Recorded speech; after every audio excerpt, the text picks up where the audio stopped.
Sudah seminggu berjalan, SMK Multi High School MHS Batam menggelar pembelajaran tatap muka atau PTM secara terbatas. Para pelajar di SMK Pusat Keunggulan atau PK ini nampak dari raut wajahnya terlihat senang karena sudah hampir 2 tahun ikut daring terus yang katanya cukup membosankan dan menjenuhkan. Lain halnya bila pembelajaran tatap muka, kata mereka belajar lebih fokus serta bila ada materi yang kurang dipahami bisa langsung bertanya kepada guru.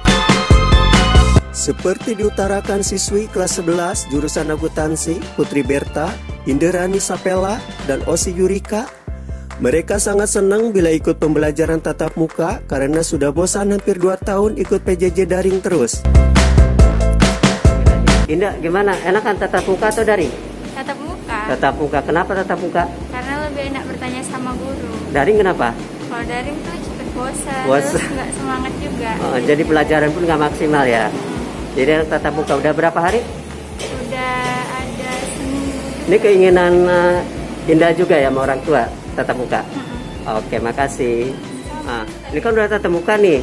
Gimana? Lebih suka tatap muka. Lebih suka? Kenapa? Karena lebih paham materi yang dijelaskan. Kemarin udah 2 tahun ya daring terus. Iya. Jadi anak tatap muka. Daring kemarin kenapa? Kalau di daring itu lebih banyak tugas. Tugas banyak. Bosan juga ya. Iya. Sinyal juga kadang kurang bagus. Kalau kuota kamu? Selalu ada. Kadang nggak ada. Oh, kalau jadi anak tatap muka ya. Iya. Oke, mudah-mudahan lancar deh ya. Iya. Terima kasih. Assalamualaikum. Sama-sama. Ini Put udah tatap muka nih seminggu katanya. Gimana? Enakan daring atau tatap muka? Tatap muka. Tatap muka. Kenapa? Karena tatap muka kalau tanya sama guru lebih bebas.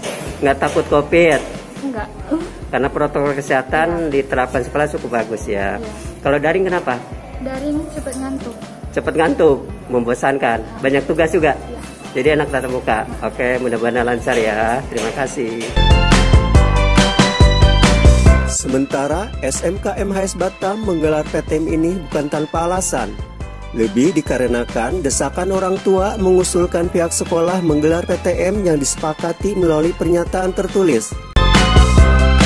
Di samping itu juga mengacu pada pernyataan dari Menteri Pendidikan, Kebudayaan, Riset dan Teknologi atau Mendikbudristek Nadiem Makarim yang mengizinkan sekolah berada di zona PPKM 1 hingga 3 untuk menggelar PTM terbatas.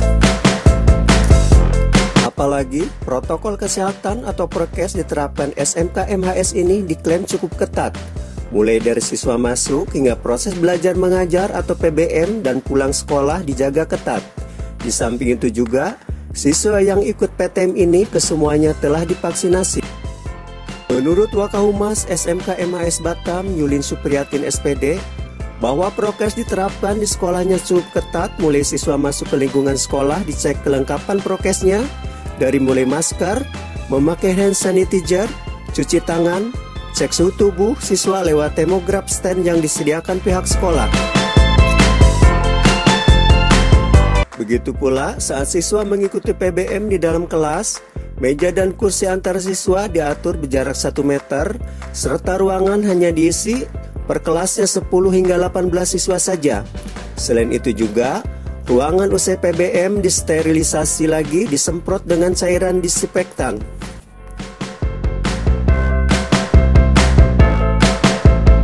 Assalamualaikum.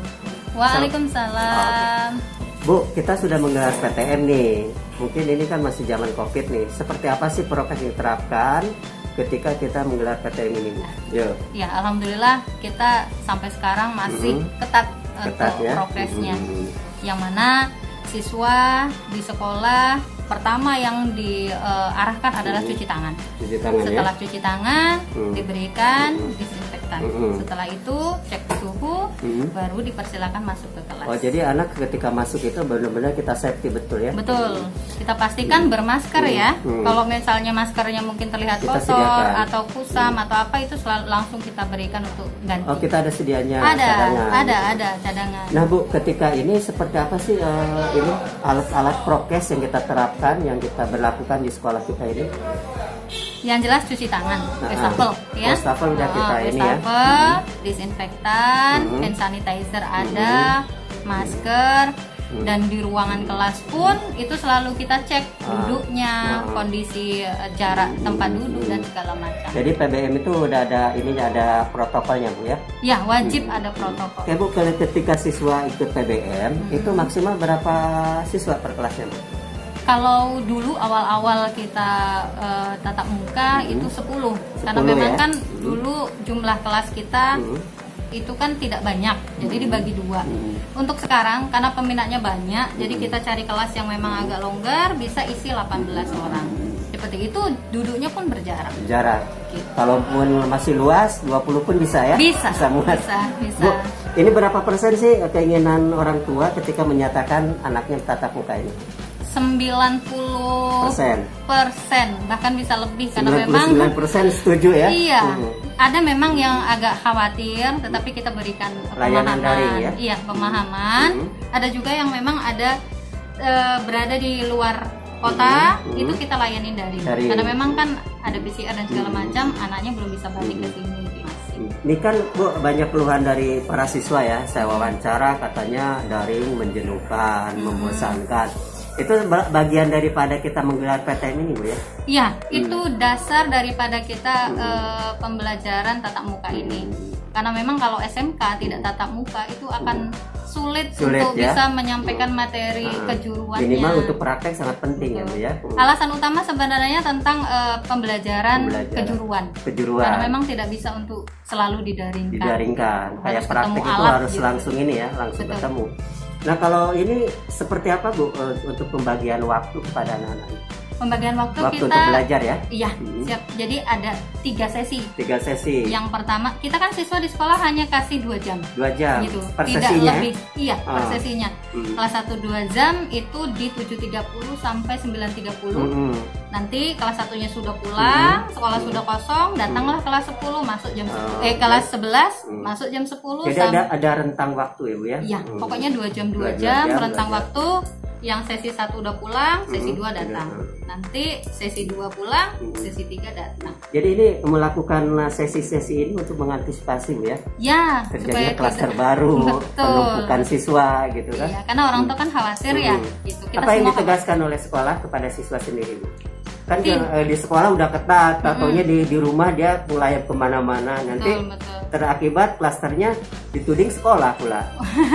Iya, terkadang mungkin itu muncul ya. Muncul ya. Baik, sekolah selalu memberikan info bahwasannya sekolah sudah berusaha begini, anak-anak juga harus patuh aturan dimanapun berada. Termasuk orang tua. Betul, orang tua. Mengawal terus anak ya, mengawasi. Saya lihat kalau nengok pergaulan mereka itu kan over banget Bu, lebih bagusan prokes di sekolah ketimbang di luar. Nah, bagaimana kalau misalkan terjadi klaster gitu, ada kekhawatiran nggak sampai sana? Ada, selalu ada. Selalu ada, karena kan kita harus selalu waspada ya akan hal itu. Tapi ya selalu kita hanya bisa menginfokan kalau di luar sekolah. Sisa dari sekolah kan orang tua yang berwenang di rumah. Gitu. Bu, keberhasilan dari daring kemarin ya dibandingkan dengan kayak PTM sekarang itu berapa persen sih peningkatannya? Masih bagusan daring kah atau bagusan PTM ini? Sangat bagus PTM ya, lebih bagus tatap muka. Berarti terjadi penurunan ketika daring itu? Iya, karena memang kan untuk apa ya, memberikan nilai untuk anak bisa tanggung jawab juga. Kadang-kadang ada beberapa penghalang ya, sinyal lah, paket lah, segala macam. Kok tatap muka lebih nyaman, lebih enak, ketemu walaupun berjarak juga. Bu, terakhir nih pesan kepada orang tua khususnya nih dari sekolah seperti apa sih mengawasi anak di rumah nih? Oke, Bapak Ibu, kami mohon di sekolah kami sudah membantu Bapak dan Ibu untuk anaknya bisa selalu safety, protokol kesehatan. Kami juga berharap anak-anak kita semuanya di luar sana juga sama-sama kita perhatikan supaya tidak terkena hal-hal yang memang tidak kita inginkan. Dan KTM berjalan lancar ya. Dan mudah-mudahan KTM berjalan lancar, Batam juga mudah-mudahan semakin bisa beraktivitas seperti dahulu lagi. Oke, terima kasih Bu. Assalamualaikum. Waalaikumsalam, sama-sama.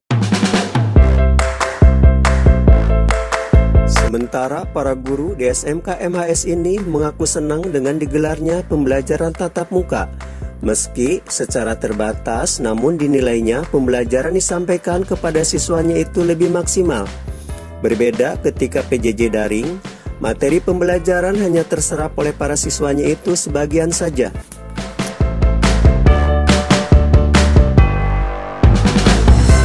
Assalamualaikum Pak. Waalaikumsalam Pak. Pak, kita sudah menggelar tatap muka itu sekitar 1 minggu Pak ya? Sudah berjalan 1 minggu. 1 minggu. Pak. Nah Ya, Pak, ketika kita menjalankan tatap muka, ada kendala nggak kita hadapi ketika zaman COVID ini Pak? Kalau untuk sekarang ya, yang tatap muka ya. Masih berjalan lancar. Kalau untuk sekarang sih saya lebih enjoynya tatap muka sih. Lebih enjoy tatap muka. Kenapa? Karena memang jiwanya guru pengen ketemu sama siswanya, kangen kan, pengen ngajar di depan kelas begitu. Kalau daring apa banyak kendala Pak? Kalau daring itu kendalanya pertama kita kebetulan juga anak-anak sinyal daerahnya, iya sinyal, terutama jaringan. Sinyal. Lalu yang kedua itu Anak karena tepat anak waktu. terlalu lama, udah setahun begitu waktu SMP ya, karena saya ngajar kelas 1 kebetulan. Jadi sehingga saat masuk SMK, jadi untuk masuk pembelajaran di daring itu selalu kadang tidak hadir karena tidur gitu ya. Gitu. Terus juga orang tua kurang perhatian sama anaknya karena kan sibuk kerja gitu. Jadi tidak bisa ngontrol anak dari rumah karena kan kerjanya di kantor begitu ya. Pak, ini kalau keberhasilan ini daring dengan tatap muka itu bagusan mana nih Pak? Kalau saya lebih optimalnya saya ngeliat sih tatap muka ya. Kalau daring itu penurunnya cukup signifikan ya? Karena susah untuk ketemu sama anak, kita nggak tahu tipe karakteristik anak sendiri. Penilaian budi pekerti. Iya benar. Terus kan juga anak bisa aja cheating kayak ngelihat tugasnya nyontek dari teman atau dari internet gitu kan, kita nggak bisa ngontrol secara penuh. Benar. Pak, ada pesan kepada orang tua, kita prokes sudah ketat, tentunya anak di luar kemana-mana nanti terjadi COVID, sekolah disalahkan. Seperti apa pesannya? Iya, kalau pesan untuk orang tua sih saya nggak banyak Pak, soalnya kan kita kalau pengen buka sekolah pasti kita ada surat yang harus ditandai sama orang tua. Ada pernyataan? Ada, jadi memang ada beberapa orang tua misalnya nggak ngizinkan ya nggak masalah, tapi kita tetap kasih daring e-learning.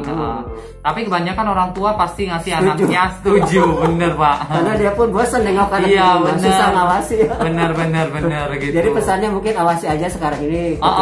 Sekarang lebih ngawasin anak yang untuk yang sekarang lagi daring itu lebih diperhatikan karena kan kebetulan orang tua juga. Mungkin bukan daring aja, yang PTM ketika pulang dari sekolah diawasi juga ya. Benar. Kita juga selalu ngasih tahu bahwa kita kalau untuk sesi 1 itu kelas 1 dari jam 7.30 benar sampai jam segini gitu. Nanti ada laporan dadakan nggak? Udah datang ke rumah jam segini gitu ada? Masih tahu? Sampai sekarang sih belum ada.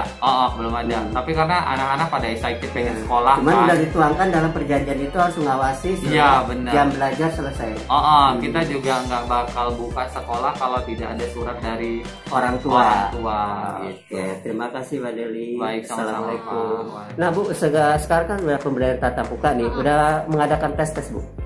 Kalau untuk pembelajaran tatap muka, kebetulan untuk materi pembelajaran saya kebetulan kan membuat jurnal itu ya. Jadi memang harus ada prosesnya langsung yang harus kita lihat. Dan terus karena hasilnya sudah tatap muka dan hasilnya lebih baik. Iya, karena kan lebih baik tatap muka ya. Iya, karena memang untuk produktif khususnya gini Pak, kan mereka di SMP tidak mempelajari itu. Masuk ke SMP. Yang terutama yang kelas 10 Bu ya. Iya, kelas 10. Jadi kan mereka tidak pernah belajar. Dan Ibu pun belum pernah ketemu ya. Iya benar, dan di sekolah kan kita sudah langsung belajar. Kaget nggak Bu, anak-anak ketika masuk langsung belajar gitu? Kalau dibilang kaget sih sebenarnya nggak kaget, hanya mungkin dengan materi pembelajarannya karena mereka selama ini nggak pernah tahu. Tiba-tiba kita kasih pertanyaan tentang produktifnya kan pasti mereka bingung. Bingung apa gitu kan? Iya, hanya saja kalau untuk tatap muka mereka lebih excited lah. Jadi lebih efektif lah ya, lebih maksimal belajar. Iya, sejauh ini Bu, sih. Kembali kepada tatap muka Bu. Kalau lihatnya Ibu sendiri gimana? Suka tatap muka, suka daring?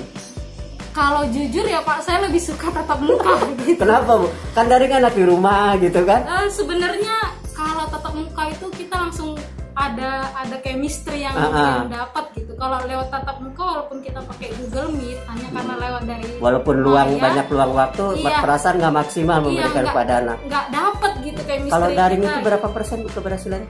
Kalau daring sih sekitar 50%. 50%, jadi 50% kesampaian ke anak-anak. Iya benar, materinya nggak nyampe. Karena kan kalau kita Google Meet jelasin jaringan tiba-tiba putus, kadang sinyal hilang, anak-anak kuotanya habis, jadi nggak dapat materinya. Apa kata anak-anak ketika daring kemarin? Bu, tolong buka gitu. Ya, ada desakan-desakan juga. Berharap tetap kepingin. buka. Dan itu dari persetujuan orang tua, Bu ya? Kita di awal setiap kita melakukan tatap muka. Tadi kata Pak Deli katanya ada surat pernyataan juga. Iya, benar. Nah, bila mana terjadi klaster baru, khawatir nggak sih? Sebenarnya kalau saat ini masih khawatir ya. Sebenarnya kalau dibilang nggak hanya di sekolah sih Pak, di lingkungan manapun gitu kan, kalau kita nggak menjaga prokes kan kita khawatir juga. Walaupun udah menjaga prokes gitu, kita kan nggak pernah. Kalau sekolah prokesnya udah dijamin Bu ya. Kemarin udah verifikasi kan Bu? Iya, kalau udah, di sekolah sudah. Cuman kalau untuk timbulnya klaster kita kan nggak bisa memastikan tidak atau memastikan iya. Oke. Kalau untuk orang tua, pesan saya adalah untuk mengingatkan dan sama-sama menjaga anak kita setelah pulang dari sekolah. Jangan kemana-mana ya. Untuk tidak pergi kemana-mana dan tetap di rumah serta menjaga prokes. Karena selama pembelajaran di sekolah kita sudah menjaga prokes dan sebaiknya setelah mereka sampai ke rumah juga mereka orang tua tetap mengawasi ya. Prokes dan mengingatkan anak-anak untuk tidak keluyuran ya. Iya, keluyuran lagi dan tetap menjaga prokes lah intinya supaya kita sama-sama sehat dan tidak dan terjadi. PTM berjalan lancar. Iya benar. Karena ini keinginan orang tua PTM ya. Iya benar. Oke, supaya hal-hal yang tidak kita inginkan tidak terjadi seperti itu. Oke, terima kasih.